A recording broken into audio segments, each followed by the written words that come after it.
camera blurriness, I just contacted Sony to confirm there's nowhere here in Vancouver to get the thing serviced. I told them basically it's been less than a year, like almost like what, only 6 months to be exact. And I know pretty much what the problem is because that's what's been happening for the most part for everyone else in their camera and with my old one, saying it's basically the sensor with the glue. And wouldn't you know, they just give me like it seems like a copy and paste response. It says, "Thank you for contacting Sony Digital Imaging Support Team. I understand that your action camera is getting blurry images. I appreciate the opportunity to respond." And their solution so far? You may try to power the cycle of the camera by removing and reinserting the battery after 30 seconds. In case that issue still occur, I would suggest resetting the camera to its original factory setting. I've provided you the instructions. I know that's not the issue. And I guess to show it is basically a template response. They write down if your camera has been over a year, which it hasn't, because I said specifically as well. And they said to bring it to this company, which to my knowledge, they only handle cameras with interchangeable lens, so more of the high-end one. So yeah, I guess maybe I'll phone it just to see what they would do, because I would assume, like they say here, if you brought it to those companies, it will be about 7 business days or more once they actually receive it. So that's a long time. So maybe I'll phone in to see what they would basically offer. And one thing I was thinking today, I was actually trying to plan out a drone flight in a certain area. So as usual, I used the National Research Council site. That should be the official one where whatever says there is the most accurate one. But funny enough, when I went there today, for some reason, you get this weird disclaimer.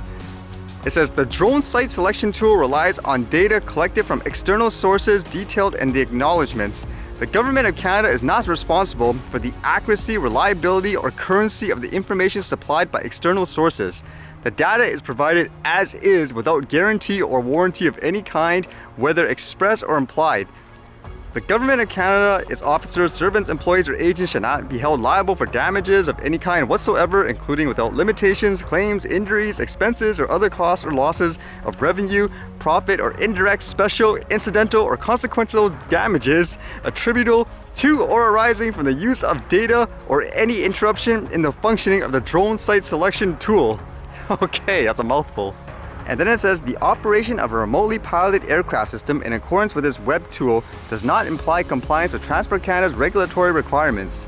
The responsibility for ensuring compliance with the appropriate regulation lies with the RPAS pilot, Special Flights Operation Certificate holder, visual observers, or other operators as applicable.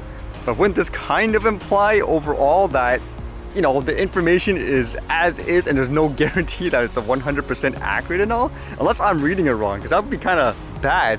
If a person like me is using this for research just to find out later in the future, oh, it was inaccurate, so because of that, you're in the wrong. I would think if this is the official source that the government wants, like say a drone operator to use to determine whether or not a certain zone is okay to fly and all, then they should do all the work beforehand before publishing any information. I mean, to me, it's a little weird to say, you know, the information's as is, we're not responsible for accuracy. That's a little weird in my opinion.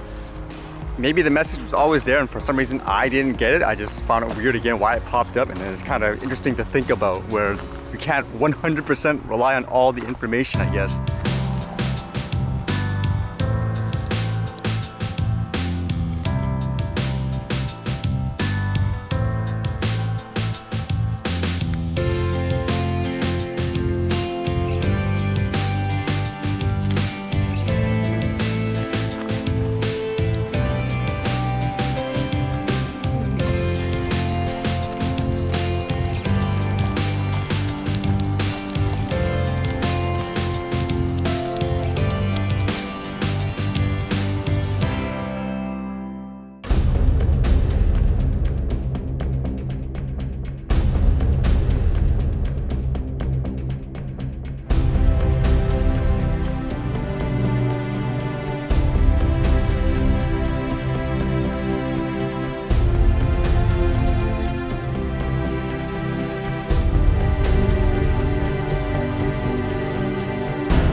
All right, see you guys later.